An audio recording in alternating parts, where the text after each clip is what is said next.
তোমাদের একটা জিনিস দেখ, হ্যাঁ, জিনিসটা হচ্ছে ভাই মানে অবাক করার কাণ্ড আর কি। দেখো বাইরে বৃষ্টি হচ্ছে, দেখো এই বাইরে প্রচুর বৃষ্টি হচ্ছে, হ্যাঁ, এরকম এই যে বাইরে প্রচুর বৃষ্টি হচ্ছে, আর দেখো এই যে বিদ্যুৎ আছে ভাই। এ কোন দেশে আছি ভাই আমরা?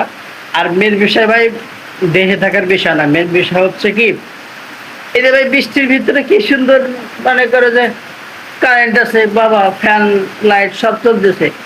আবার ভাই এমন সময় আছে ভাই, দুপুরে ঠাটা রোদ যে সময় পড়ে, অর্থাৎ প্রচন্ড গরম যে সময় পড়ে না, সেই সময় শালারা কারেন্ট নিয়ে যায়। ওই সময় মনে করো কি বলবো আর, মানে ওই শালারা মানে সেই সব মিটার খুলে নিয়ে যেতে পারলে মনে করো মিটারও খুলে নিয়ে যায় তারা। আর এখন দেখো, এখন মানে কারেন্ট লাগবে না, এখন ঠান্ডা আছে, আবহাওয়া স্বাভাবিক আছে। এখন তাকে কারেন্টের দেখো অবস্থা, দেখো বিদ্যুতের অবস্থা এখন, মানে বাতাসও হালকা হালকা অবস্থা আর কি। এখন তারা কারেন্ট নিচ্ছে না, এখন বিদ্যুৎ নিচ্ছে না। কিন্তু যে সময় তোমার কারেন্টের প্রয়োজন হয়, হ্যাঁ, যে সময় প্রচন্ড গরম পড়ে অথবা রাত্রে প্রচন্ড গরম পড়ে, সেই সময় তারা আবার কারেন্ট নিয়ে যায়। শালাকে মানে বলার কিছু ভাষা নাই আর কি, বুঝছো?